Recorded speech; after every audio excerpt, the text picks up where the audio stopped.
आप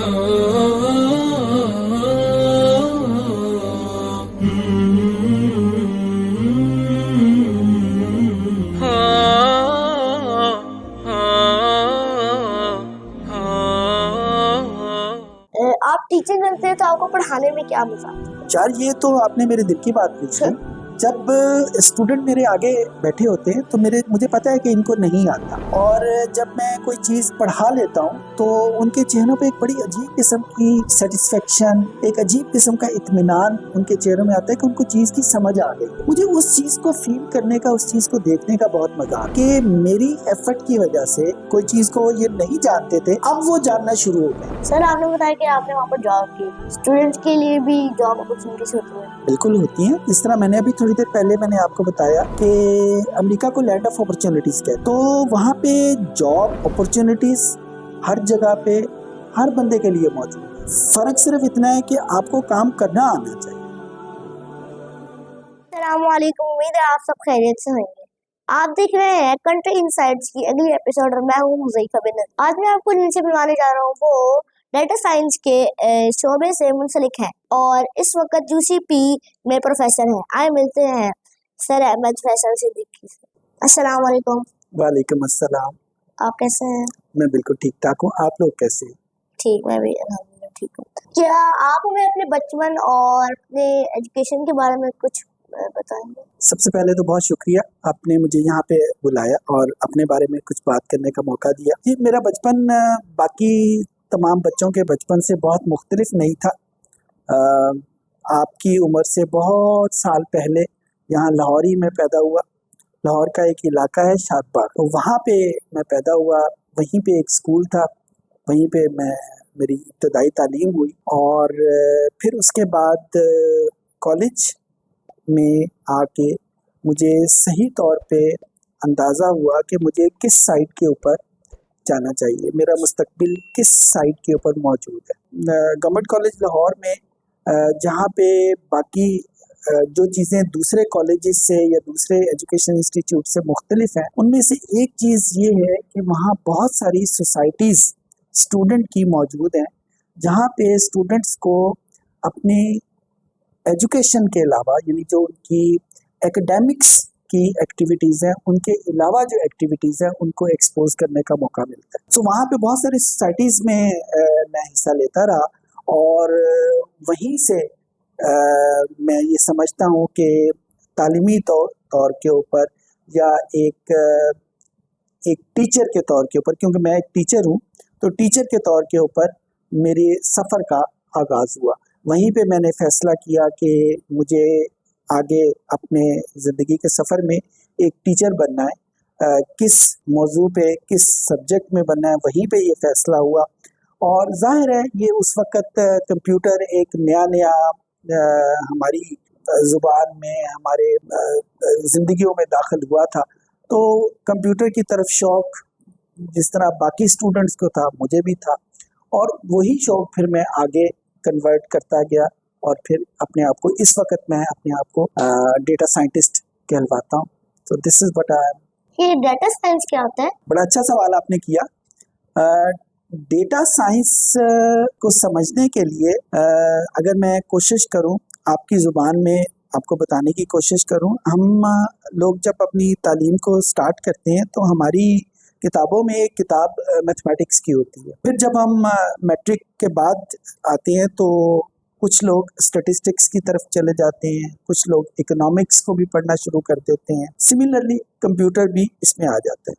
अब ये जो डेटा साइंस है, ये मैथमेटिक्स, स्टैटिस्टिक्स, इकोनॉमिक्स और कंप्यूटर को मिला के एक सब्जेक्ट बनाया है। इसमें हम ये देखते हैं कि जो हमारी ज़िंदगी के मुख्तलिफ इश्यूज़ हैं, जो प्रॉब्लम्स हैं, उनके बारे में हम मालूमात कैसे इकट्ठी करते हैं और फिर कंप्यूटर की मदद से उनको सॉल्व कैसे करते हैं। जब मैं ये कहता हूँ कि कंप्यूटर की मदद से सॉल्व करते हैं, तो उसका मतलब ये है कि हमारे पास उसका आंसर बहुत तेज़ी के साथ, बहुत स्विफ्टली आ जाता है। तो कंप्यूटर हमें उस सॉल्यूशन को बहुत तेज़ी के साथ करने का एक मौका देता है।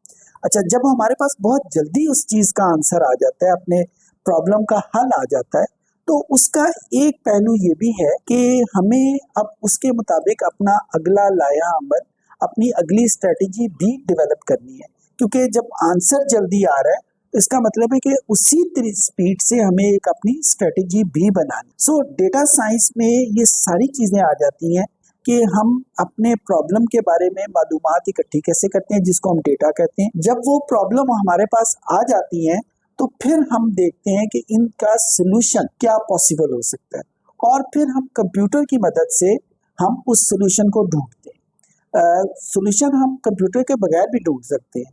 ऐसा नहीं है कि इंसान के पास अल्लाह मियाँ ने ये ताकत नहीं दी हुई, अल्लाह मियाँ की दी हुई ताकत मौजूद है, लेकिन जब हम खुद करेंगे तो शायद हमारी स्पीड इतनी ना हो, शायद डेटा को प्रोसेस करने के हमारे पास इतने बेहतर तरीके ना हो। लेकिन जब हम कंप्यूटर की मदद से कर रहे हैं तो हमारे पास स्पीड, बहुत ज़्यादा डेटा एक ही वक्त में हम इकट्ठा कर लेते हैं। मैं मिसाल आपको ये देता हूँ कि अब लाहौर की आबादी बहुत ज़्यादा है, 90 लाख के करीब आबादी है हमारे पास। इन सब के पास एक एक मोबाइल फ़ोन है, कईयों के पास 2-2, 3-3 मोबाइल फ़ोन है। अब 2-2, 3-3 मोबाइल फ़ोन का जो डेटा हमारे पास आएगा, उस डेटे के हवाले को यूज़ करते हुए अगर हम कोई ये स्ट्रेटजी बनाना चाहें कि हम इस मोबाइल फ़ोन को अपनी एजुकेशन में कैसे यूज़ कर सकते हैं, अब ये एक प्रॉब्लम है। तो जब हम खुद सोचना शुरू करेंगे डेफिनेटली हमारे पास इसका आंसर आएगा, लेकिन जब हम कंप्यूटर की मदद से करेंगे तो ये आंसर आपके पास बहुत जल्दी आ जाएगा। बहुत डिफरेंट किस्म के आंसर हमारे पास आ जाएंगे, और जब बहुत डिफरेंट किस्म के आ जाएंगे तो अब हमारे पास ये एक चॉइस आ जाएगी, हम भले एक सोल्यूशन को ले लें, चाहे दूसरे सोल्यूशन को ले लें, चाहे तीसरे सोल्यूशन को ले लें। और जब हमारे पास ये चॉइस आ जाए, जिस तरह हम शतरंज जब खेलते हैं, चेस जब खेलते हैं, तो हमें पता होता है कि अगर हम ये मूव ये करें तो इसका रिजल्ट ये आएगा, हम ये मूव करेंगे तो इसका रिजल्ट ये आएगा। तो बिल्कुल उसी तरीके से जब हमारे पास बड़ी जल्दी उस चीज़ों के आंसर आ जाते हैं तो हमारे पास ये एक फैसिलिटी आ जाती है कि हमें पता चल जाता है कि किसी चीज़ का सोल्यूशन अगर ये हो तो फर्दर स्ट्रेटजी जब हमको यूज़ करेंगे तो उसका आगे रिपरकशंस क्या होंगे, उसके नताइज क्या निकलेंगे। सो ये हमारे पास डेटा साइंस के तौर के ऊपर एक नई इमर्जिंग फील्ड है, जिसमें प्राइमरीली तौर पे जो हमारे पास एग्जिस्टिंग फील्ड है, जिस तरह मैंने अभी आपको बताया, मैथमेटिक्स है, स्टैटिस्टिक्स है, इकोनॉमिक्स है, कंप्यूटर साइंस है, इन सबको मिला के हमने ये एक नया सब्जेक्ट बनाया है। अब तो मेटा और एआई का दौर आ गया, अब इसमें डेटा साइंस की और ज़रूरत बढ़ जाती है। बिल्कुल आप ठीक कह रही है। आर्टिफिशियल इंटेलिजेंस या जिसे हम एआई कहते हैं, बेसिकली ये है क्या, जिस तरह इंसान किसी चीज़ के बारे में सोचता है, बिल्कुल उसी तरीके से हम कंप्यूटर को उसी तरीके से सोचवाते हैं। कैसे? मैं एक बड़ी नाइफ सी आपको एग्जांपल देता हूँ। हम लोग चाय पीते हैं, चाय पीने के दौरान जब हम सिप लेते हैं तो हमें फील होता है कि इसका जायका आज ठीक नहीं है, तो हमारे जहन में आता है कि पता नहीं दूध खराब था, पता नहीं पत्ती खराब थी, या चाय का हरारत इतनी नहीं थी, कोई ना कोई फैक्टर हुआ है जिसकी वजह से उसका जायका ठीक नहीं रहा, या फिर चाय के अंदर चीनी नहीं डाली, या चाय के अंदर चीनी नहीं डाली। यानी हमारे पास कुछ फैक्टर होते हैं जो हम उस गलती के साथ एसोसिएट करते हैं कि चाय का जायका शायद दूध की वजह से खराब हो गया है, चाहे शायद चीनी की वजह से खराब हो गया, या किसी फैक्टर की वजह से खराब हुआ। अब एक वक्त में हम ये अभी देखें, मिसाल के तौर पे चाय के जायके को 3 या 4 या 5 फैक्टर के साथ हमने रिलेट किया। मैं एक बात बताऊं, ज़्यादा लोग कहते हैं कि ना उन्होंने चाय के अंदर नमक डाल दिया। जी बिल्कुल, वो भी तो एक फैक्टर हुआ ना ये। तो जब हम एआई की बात करते हैं तो हम इन नंबर ऑफ फैक्टर्स को बढ़ाते जाते हैं। जिस तरह दूध कहाँ से आया, दूध का ब्रांड कौन सा था, ठीक है। सो ये सारे के सारे फैक्टर्स जब बहुत ज्यादा तादाद में आ जाते हैं तो इन सब को मिला के हम ये देखने की कोशिश करते हैं कि चाय का जायका किस वजह से खराब हुआ। अब आर्टिफिशियल इंटेलिजेंस, जिस तरह अभी थोड़ी देर पहले मैंने आपको डेटा साइंस में बताया कि कोई प्रॉब्लम है, उस प्रॉब्लम का सलूशन हम कंप्यूटर से ढूंढते हैं और कंप्यूटर हमें बड़ी तेजी के साथ उसको प्रोसेस करके आंसर कर देता है। तो जब हम आम तौर पे खुद सोचना चाहते हैं कि चाय क्यों खराब हो गई है, तो उस वक्त हमारे पास 3 या 4 फैक्टर्स ज़हन में आती है। लेकिन जब हम यही काम कंप्यूटर की मदद से करवाएंगे तो कंप्यूटर हमें ये फैसिलिटी देता है, हमें हेल्प करता है कि हम एक ही वक्त में एक से ज्यादा फैक्टर्स को शामिल कर लें और बड़ी जल्दी से उसका आंसर दे देता है। इसी चीज को मैं आगे बढ़ा देता हूँ कि पाकिस्तान में आजकल बहुत सुनने में आ रहा है कि हमारी इकोनॉमिक कंडीशन इतनी अच्छी नहीं है। अब इसका सोल्यूशन क्या है? अब इसका सोल्यूशन, इसका एक आंसर ये भी हो सकता है कि लोग पढ़े लिखे नहीं है। एक आंसर ये भी हो सकता है कि एजुकेशन सिस्टम ठीक नहीं है। एक एलिमेंट या एक फैक्टर ये भी हो सकता है कि पढ़े लिखे लोग बाहर चले जाते हैं, पाकिस्तान में कोई रहता नहीं है। एक एलिमेंट ये भी हो सकता है कि पाकिस्तान के पॉलिटिकल हालात ठीक नहीं है। ये देखो, ये सारे फैक्टर्स हैं ना, लीड किसको कर रहे हैं? इकोनॉमिक कंडीशन को। अब हमने ये देखना है कि इनमें से सबसे ज्यादा कसूर किसका है, या इन सब के कोई कॉम्बिनेशन के साथ की वजह से ये खराबी हो रही है। सो हमें जब मैनुअली तौर पे सोचना शुरू करेंगे तो हम इसका आंसर नहीं आएगा, लेकिन जब हम कंप्यूटर या डेटा साइंस की मदद से इसको करने की कोशिश करेंगे तो हमें बड़ी जल्दी से इसका आंसर मिल जाएगा। वो आंसर फिर उसकी एप्लीकेशन के ऊपर है कि हम उसको अप्लाई करते हैं, कैसे करते हैं इसके एक्चुअल सोल्यूशन के लिए। तो आपका कहना बिल्कुल ठीक है कि आजकल के मेटा के दौर में, एआई के दौर में हमें डेटा साइंस की जरूरत और बढ़ जाती है कि हमें ऐसे सब्जेक्ट सीखने चाहिए कि हम आज की दुनिया में, क्योंकि अब मेटा का आपने जिक्र किया, हम फेसबुक का अपना अकाउंट खोलें तो मेटा हमारे सामने मौजूद है, हम व्हाट्सएप को ओपन करें तो मेटा हमारे सामने मौजूद है।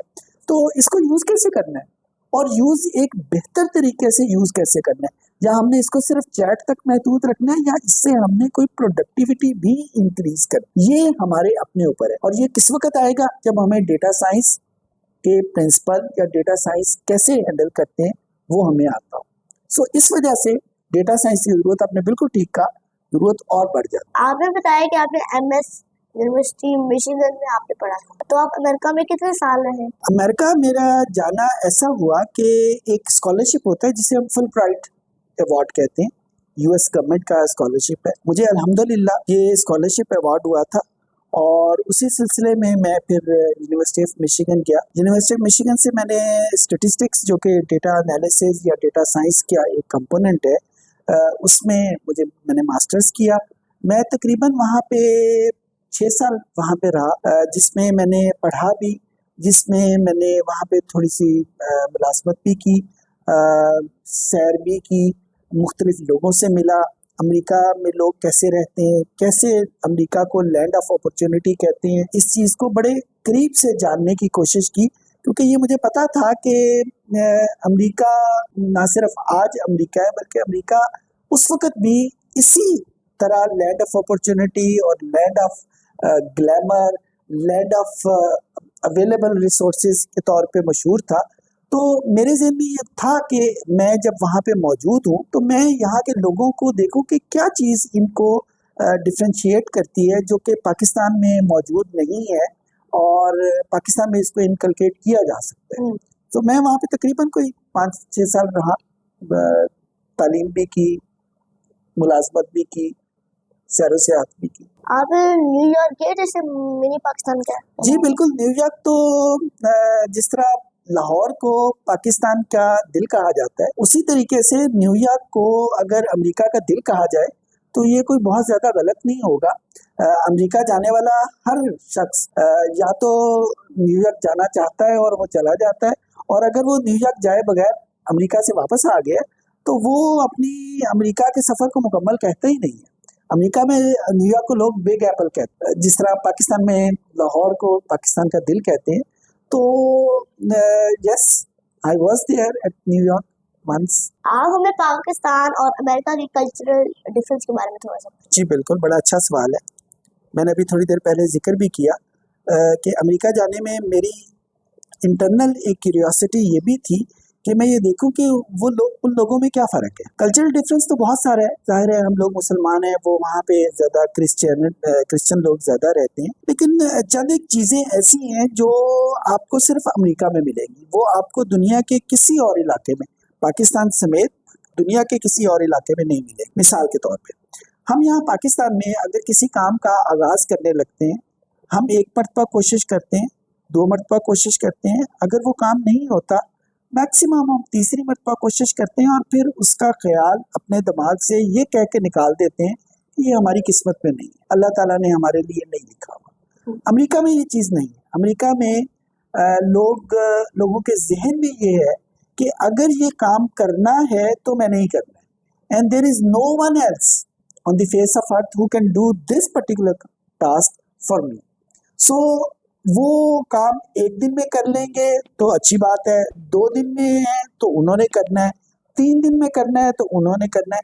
यानी वो इस बात को नहीं कहते कि अच्छा चलो काम नहीं होता तो मेरी किस्मत में नहीं था। वो किस्मत वाली बात वहाँ पे वहाँ की वोकेबलरी में मौजूद नहीं है। तो वो लोग बहुत ज़्यादा मेहनत, जो हम कहते हैं ना अमरीकी लोग बहुत मेहनती हैं, अमरीकी लोग की मेहनत का एक फैक्टर वो ये है कि वो हार नहीं मानते। ये मेरा सबक है, हो सकता है किसी और का ये लेसन ना हो, लेकिन जो मैंने वहाँ की यूनिवर्सिटीज़ में और एवरीडे लाइफ में जहाँ पे देखा, वो लोग हार नहीं मानते, नंबर 1। नंबर 2, यहाँ पाकिस्तान में ये मेरा एक्सपीरियंस है कि हम लोग आधी बात सुनते हैं और अगली आधी बात के बारे में हमारे जहन में आ जाता है कि हमें पता चल गया है कि हमें कहने वाला क्या बात कह रहा है, लिहाजा हम अगली बात सुनते ही नहीं। लिहाजा हम जब किसी की बात सुन रहे होते हैं, ये मेरा एक कॉमन ऑब्जर्वेशन है, और अगर आप दूसरे लोगों को ऑब्जर्व करोगे तो आप भी ये देखोगे कि दूसरे लोग आपकी आधी बात सुनते हैं और अगली आधी बात के बारे में फर्ज कर लेते हैं, अस्यूम कर लेते हैं कि मुझे समझ आ गई। अच्छा, उसका नतीजा क्या होता है कि हम चीज़ों को अपनी पूरी मेहनत के साथ करते हैं, लेकिन क्योंकि हमने चीज़ों को समझा ही नहीं होता कि ये अगला हमें कहने वाला क्या कह रहा है, हमने तो आधी बात सुनी होती है, आधी बात में तो मुकम्मल चीज़ नहीं होती, लिहाजा हम अपने काम को ठीक तौर पे नहीं कर सकते। अमेरिका में मैंने मैक्सिमम लोगों को ये देखा कि वो आपकी मुकम्मल बात को आपके ऊपर पूरी तवज्जो करके सुनते हैं। जब तक आप अपनी बात मुकम्मल नहीं कर लेते, वो कोई और दूसरा काम नहीं करते। और इसी हवाले से मैं अभी कुछ ही दिन पहले अपने दोस्तों से भी जिक्र कर रहा था, अमेरिका में एक फ़िक्रा बोला जाता है जो यहाँ पाकिस्तान में क्या किसी दूसरे दुनिया में बोला नहीं जाता। आप लेट से किसी बैंक में गए हैं कोई काम करवाने के लिए, और बैंक का जो मैनेजर है, क्लर्क है, या जो भी वहाँ पे ऑफिसर बैठा हुआ है और आपका काम कर रहा है, सो जब तक आपका काम मुकम्मल नहीं हो जाता, वो किसी दूसरे बंदे को एंटरटेन करना शुरू नहीं करता। और जब आपका काम मुकम्मल हो जाता है तो उसको एक फ़िक्रा बोलता है, यू आर डन, यानी आपका काम मुकम्मल हो गया। सो जब तक आप ये फ़िक्रा सुनेंगे नहीं, उस वक़्त तक आप वहाँ से हटेंगे नहीं, क्योंकि आपको पता है अभी तो आपका काम हो रहा है। यहाँ पाकिस्तान में मुझे ऐसी कोई बात नज़र नहीं आई जिसकी वजह से हमारे बहुत सारे काम अधूरे रह जाते हैं। शायद यहाँ पे हमारी पूरी कौम की आदत का कोई मसला है, या कोई और इसमें कल्चरल इशू है। अमेरिका से जो मेरा टेक है, वो दूसरा जो लेसन जो मैंने वहाँ पे सीखा कि काम को मुकम्मल करो, काम को एक ही दफ़ा में मुकम्मल सुनो और उस मुकम्मल सुनने की वजह से उसको मुकम्मल करो। तीसरा जो सबक मैंने, जो डिफरेंस ऑफ कल्चर उसमें देखा कि आप जब स्ट्रीट के ऊपर जा रहे हैं तो लोग आपको देख के मुस्कुराएंगे। यहाँ पाकिस्तान में अव्वल तो हम एक दूसरे को देखते ही नहीं, लेकिन अगर कभी गलती से आंखें चार हो भी गई हैं तो हम बड़ी तीव्री चढ़ा के गुस्से से दूसरे की तरफ देखेंगे। अमेरिका में आप चाहे लड़का है चाहे लड़की है, अगर रास्ते में गुजरते वक्त आपकी आंखें चार हुई हैं तो दूसरा बंदा आपको जानता है या नहीं जानता, आपको हाय, हाउ इज डूइंग, ये फिक्रा बोलेगा, मुस्कुरा के ग्रीट करेगा। और आपको पता ही होगा, ये हमारे रसूल सल्लल्लाहु अलैहि वसल्लम की हदीस भी है कि दूसरे को मुस्कुरा के मिलो। सो यहाँ पाकिस्तान में हम एक दूसरे की तरफ क्योंकि मुस्कुरा के देखते ही नहीं है, लिहाजा हम एक दूसरे को good feelings, good gestures, good signals भेजते ही नहीं, लिहाजा हम दूसरे से मुतनफ़र रहते हैं। जबकि अमेरिका में मैंने देखा और ये मैंने सीखा कि दूसरे की तरफ देख के अगर मुस्कुरा दिया जाए तो चीज़ें बहुत अच्छी हो जाती हैं। फ़र्क तो बहुत सारे हैं, लेकिन ये 3 मुझे अभी याद भी आ रहे हैं, और ये वो 3 हैं जो मैंने अपनी ज़िंदगी में अप्लाई भी किए, सीखे भी, अब कर भी रहा हूँ, और मैंने इनका बड़ा फ़ायदा उठाया और चाहता हूँ कि हमारे पाकिस्तान, ख़ासकर जो हमारी नौजवान नस्ल है जो कॉलेजेस यूनिवर्सिटीज़ में मौजूद है, वो इन मेहनत करने के जज्बे को, हार ना मानने के जज्बे को, काम को मुकम्मल करने के जज्बे को, और एक दूसरे को अच्छे तरीके से ग्रीट करने के सबकों को सीखे। ये सीखने वाले सबक। सो प्रॉबेबली ये मेरा ख्याल है कि शायद इसी वजह से अमेरिका अमेरिका है। मैं अमेरिका को बहुत ज़्यादा नंबर सिर्फ इस वजह से देता हूँ कि उनमें चंद एक चीज़ें ऐसी हैं जो वाकई उन लोगों को अच्छा बनाती हैं। मुझे पाकिस्तान में ऐसी चीज़ें नज़र नहीं आती, अनफॉर्चुनेटली, लेकिन नज़र नहीं आती। मैं तो छोटी छोटी बातों में अपने भाई पे मुस्कुराता हूँ, तो मुझे कभी डांट भी पड़ जाती है। नहीं, मैं इस वाले मुस्कुराने की बात नहीं कर रहा था। जब हम बहन भाई आपस में खेल रहे होते हैं तो बाज़ औक़ात हमारी मुस्कुराहटों का मतलब दूसरे का मजाक उड़ाना होता है। मैं इस वाली मुस्कुराहट की बात नहीं कर रहा। मैं तो एक दूसरे को वेलकम कहने की, एक दूसरे को ग्रीट करने की इस बात कर रहा हूँ कि अगर दूसरे को देख के अगर आप बड़ा गुस्से वाला मुंह बनाओगे तो दूसरे बंदे के भी दिल में आपके लिए एक नफरत के, एक नेगेटिव जज्बात बनाएंगे। लेकिन अगर आप उसकी तरफ देख के हंसोगे, मजाक वाला हंसना नहीं, एक अच्छा जेस्चर देने के लिए अच्छा हंसोगे, तो दूसरा आपके बारे में अच्छी सोच रखेगा, और जब वो अच्छी सोच रखेगा तो वो जाहिर है आपके लिए एक अच्छा हेल्प के तौर पे साबित होगा। मैं इस वाले मुस्कुराने की बात कर रहा हूँ। बाकी भाई बहनों में तो ये चीजें चलती रहती हैं। अच्छा सर, आप अमेरिका के बारे में कोई मजे का वाकया सुना दें। हाँ, जब मैं अमेरिका बिल्कुल पहुंचा, मेरा पहला दिन था, मैं अपने कुछ दोस्तों के पास था, और दोस्त सुबह के वक्त अपने अपने कामों में चले गए। मैं उस वक्त सोया हुआ था क्योंकि पाकिस्तान और अमेरिका का टाइम डिफरेंस होता है। मैं सोया रह गया, वो अपने अपने कामों में चले गए। मैं जब उठा तो तकरीबन दोपहर 11, साढ़े 11, 12 बजे का वक्त था। तो मैंने सोचा मैं चाय बनाता हूँ, तो वहाँ पे किचन में गया, और किचन में जाके मैंने सॉसपैन में पानी रखा, और अब आग जलाने के लिए मैं माचिस ढूंढनी शुरू की। अब मैंने एक अलमारी खोली, दूसरी अलमारी खोली, मुझे कहीं से माचिस ना नजर आए। अब मेरे ज़हन में आया कि ये जो दोस्त है, इन्होंने मेरे साथ प्रैंक किया है कि उन्होंने बाकी सारी चीज़ें तो रख दी, माचिस उन्होंने घुमा दी है कि मैं कुछ भी ना कर सकूं। बहरहाल मुझे बड़ी ज़हनी कोफ्त हो रही थी, चाय पीने का दिल भी कर रहा था। बहरहाल मैंने कहा कि यहाँ पे अपार्टमेंट्स हैं, तो मैं दरवाज़ा खोलता हूँ, साथ वाले अपार्टमेंट से मैं माचिस ले लेता हूँ। मैंने दरवाज़ा खोला, साथ वाले अपार्टमेंट का मैंने नॉक किया दरवाज़ा। वहाँ से कोई बूढ़ी अम्मा सी को निकली, वो कुछ बुन रही थी सिलाइयों से। तो मैंने उससे कहा कि ma'am, may I have match box. तो उसने बड़ा बुरा सा मुंह बना, what match box, what match box. तो अब मुझे समझना है कि शायद मैंने कुछ गलत बोल दिया है। मुझे तो इतनी अंग्रेजी आती थी कि माचिस को तो मैच बॉक्स ही कहते हैं। बहरहाल उसने दरवाज़ा बंद कर दिया, मैं वापस आ गया कि इसको तो मेरी बात की समझ ही नहीं आई। पर फिर मैं दोस्तों को गुस्से होने शुरू हो गया कि अपने ज़हन में कि ये मेरे साथ इन्होंने क्या मजाक की है कि मुझे वो माचिस ही उन्होंने नहीं रखी सामने। बहरहाल थोड़ी देर के बाद मैंने कहा, पहले मैं इस तरफ गया था, अब मैं दूसरी तरफ जाऊंगा। मैं दूसरी तरफ गया, वहां से भी कोई बूढ़ी अम्मा सी निकली, क्योंकि सारे मर्द लोग तो काम अपने गए, तो बूढ़ी अम्माएं घर पे थी। तो उसको मैंने कहा कि आई नीड मैच बॉक्स। तो उसको खैर समझ नहीं आई, लेकिन उसने मुझे कहा कि तुम्हें ये किस लिए चाहिए। मैंने उसको इशारा किया और उसको मैं साथ अपने कमरे में ले आया। मैंने कहा मैंने I just want to make tea. उसने चूल्हे के नॉब को ऐसे किया तो आग जलने लग पड़ी। अब मुझे इतनी एम्बैरेसमेंट हुई कि मुझे इतना भी नहीं पता कि ये चूल्हों को तो माचिस की जरूरत ही नहीं होती। तो ये मेरा अमेरिका की जिंदगी, ये मेरा पहला दिन था अमेरिका में, और पहले दिन मेरे दोस्तों ने मेरे साथ प्रैंक नहीं किया था, मैंने खुद ही अपने साथ प्रैंक कर लिया। हाँ, कि वो मैंने खुद ही प्रैंक अपने, क्योंकि मुझे ऐसा लगे जैसे ये जमीन फटे और मैं उसके अंदर चला जाऊं, कि मुझे पता ही नहीं था कि ये इतनी आसान थी, और मैं आधे घंटे से माचिस ढूंढ रहा था और वो माचिस चूल्हे के अंदर ही मौजूद थी। बहरहाल तो ये एक बड़ा मजेदार वाकया था, इस वक्त मेरे ज़हन में आया। सर, आपने बताया कि आपने वहाँ पर जॉब की, स्टूडेंट्स के लिए भी जॉब अपॉर्चुनिटीज होती हैं। बिल्कुल होती हैं। इस तरह मैंने अभी थोड़ी देर पहले मैंने आपको बताया कि अमेरिका को लैंड ऑफ अपॉर्चुनिटीज़ कहते हैं। तो वहाँ पे जॉब अपॉर्चुनिटीज़ हर जगह पे हर बंदे के लिए मौजूद है। फ़र्क सिर्फ इतना है कि आपको काम करना आना चाहिए। आपकी जॉब अपॉर्चुनिटीज़, आपके घर में काम करने वाले, उसकी भी जॉब अवेलेबल है। लाइब्रेरी में सिर्फ किताबें सीधी करने के हवाले से वो भी जॉब्स मौजूद है, और पढ़े लिखों की जॉब भी मौजूद है।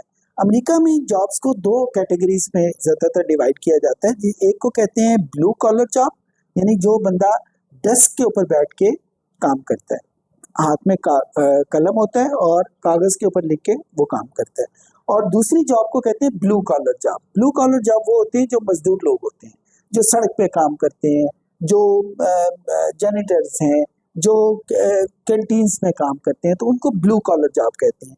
सो अमेरिका में ये दोनों जॉब्स अवेलेबल हैं। अमेरिका में स्टूडेंट जॉब करना चाहे तो उसके लिए उसके वीज़ा के ऊपर डिपेंड कर रहा होता है कि वीज़ा की जो टाइप एफ वीज़ा जिसको हम कहते हैं स्टूडेंट में, वो आमतौर पे आपको एक हफ्ते में 20 घंटे काम करने की इजाज़त देती है। एक हफ्ते में टोटल 40 आवर्स की हम जॉब कर सकते हैं। तो जो एफ वीज़ा है वो एक वीक में 20 आवर्स आप जॉब कर सकते हैं।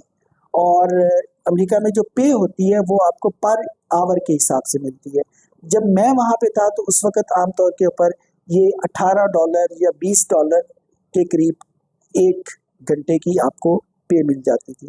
और ये पेमेंट उसी वक्त हो जाती है, आपको इंतज़ार नहीं करना पड़ता कि आपको हफ्ते के बाद या महीने के बाद मिले। आप जिस वक्त जितना काम करते हैं आपको उतनी पे उसी वक्त मिल जाती है ब्लू कॉलर के केस में।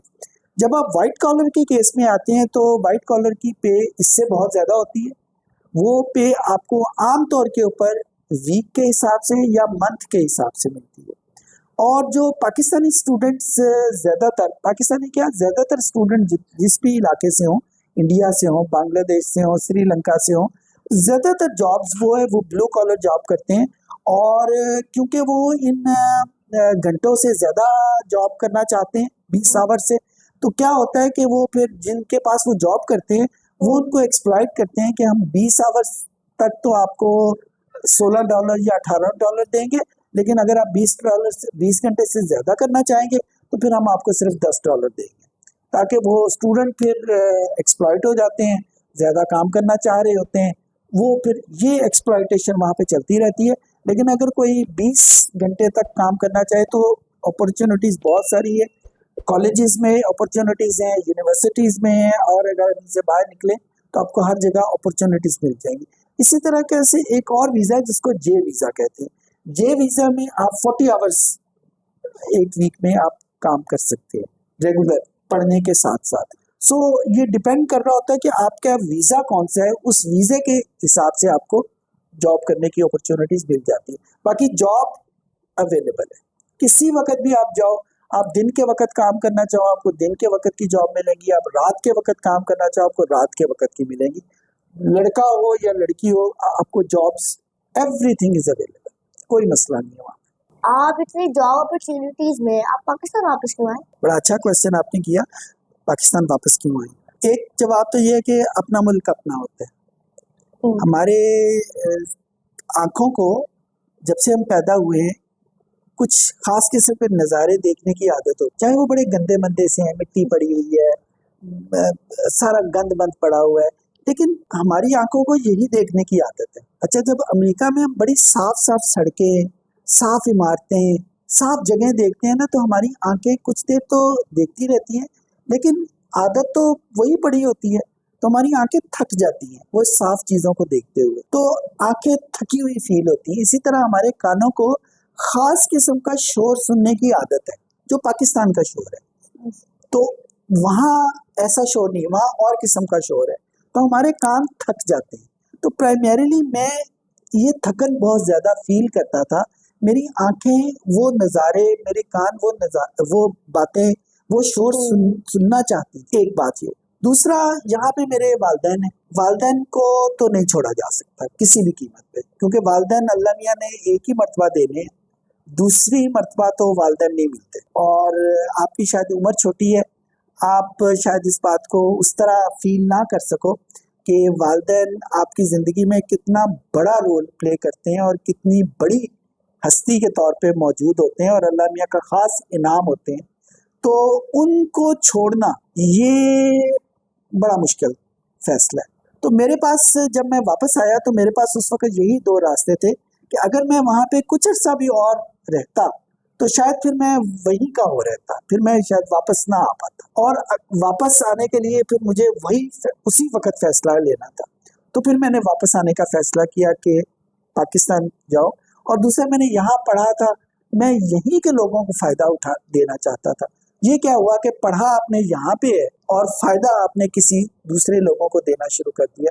तो मेरे ज़हन में ये बहुत सारी चीज़ें थी कि पाकिस्तान चला जाए, तो मैं इसी वजह से मैं फिर वापस आ गया। और उसके बाद फिर मैं और कामों के सिलसिले में, कॉन्फ्रेंसेस के सिलसिले में, एक आध कोर्स पढ़ाने के सिलसिले में ज़रूर गया हूँ अमेरिका। मेरे पास इस वक्त भी वीज़ा मौजूद है अमेरिका का, लेकिन मेरा कभी भी मेरे ज़हन में ये ख्याल नहीं आया कि मैं अमेरिका जाके मुस्तकिल तौर पे रहना शुरू कर दूँ।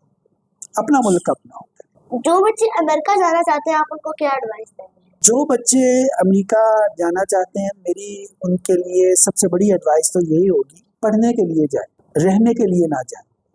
वहाँ पढ़ने के लिए जाए तो अच्छी यूनिवर्सिटीज़ में जाए जिनके नाम अच्छे हैं, जिनकी रैंकिंग अच्छी है, ताकि आपको उस तालीम का फ़ायदा हो।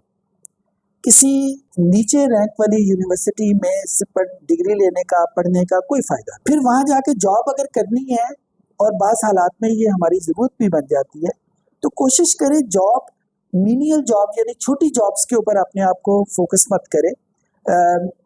किसी सफाई के काम में, जेनिटल के काम में, वहाँ पे अपनी ताकतें ज़ाया मत करें। किसी डेस्क जॉब को प्रेफर करें। डेस्क जॉब के लिए पढ़ाई ज़्यादा इम्पोर्टेंट होती है, लेकिन छोटी जॉब और बड़ी जॉब में एक बुनियादी फ़र्क ये है कि छोटी जॉब में आपको मेहनत ज़्यादा करनी पड़ती है, आपको उसका रिटर्न पैसे की शक्ल में बहुत थोड़ा मिलता है। और जो डेस्क जॉब है उसमें आपको मेहनत कम करनी पड़ती है, आपकी मेंटल एफर्ट ज़्यादा होती है, लेकिन उसका रिटर्न भी आपको बहुत ज़्यादा मिलता है। सो ये मेरी कुछ एडवाइसेस हैं जो कि मैंने वहाँ मेरे तजर्बात के ऊपर है कि मैं अक्सर देखता हूँ कि वहाँ पे जो लोग जाते हैं, यहाँ से तो पढ़ाई का ख्याल लेके जाते हैं, लेकिन वहाँ जाके पढ़ते कोई नहीं। वो इन कामों में अपने आप को लगा देते हैं और फिर ज़ाया हो जाते हैं। बस वहाँ पर होटल में जाके रहते हैं, देखते जी हैं बहुत बिल्कुल, से होटल अच्छे हैं, खाने मजे के हैं। जी बिल्कुल ऐसे ही, बिल्कुल ऐसे ही। ये ज़रूर मज़े करें, मज़े करने से मना नहीं कर रहा, लेकिन मैं सिर्फ ये कह रहा हूँ कि असल मकसद ज़हन में रखें कि पढ़ना है वहाँ पे,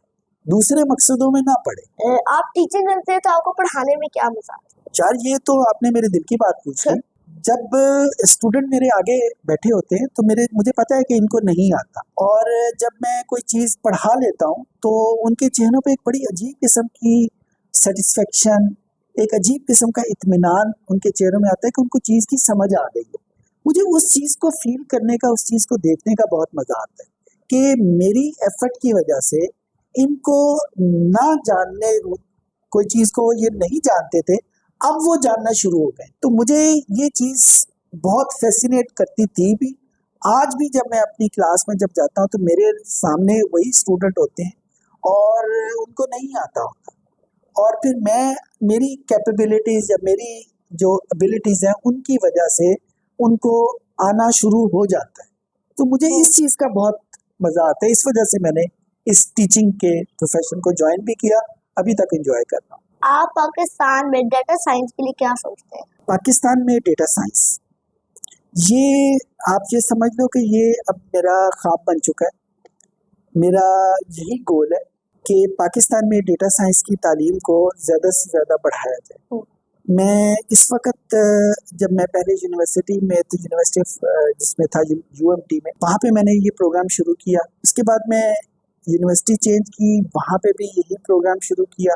अब मैं एक और यूनिवर्सिटी में हूँ, वहाँ पे भी ये प्रोग्राम जो पहले नहीं था, अब मैंने ये शुरू किया। तो अब मेरा प्लान ये है कि पाकिस्तान की हर यूनिवर्सिटी में डेटा साइंस का प्रोग्राम स्टार्ट हो, ताकि पाकिस्तान के हर स्टूडेंट को ये जो फ्यूचर की डिग्री है, ये जो फ्यूचर की तालीम है, इसके बारे में आगाही हो, वो दुनिया में किसी भी स्टूडेंट से, किसी भी मुल्क से पीछे ना रहे। तो यही मेरे फ्यूचर के प्लान्स हैं। और as far as data science के हवाले से जो आपका क्वेश्चन है, मेरा प्लान यही है कि इसको पाकिस्तान के हर कोने में फैलाया जाए।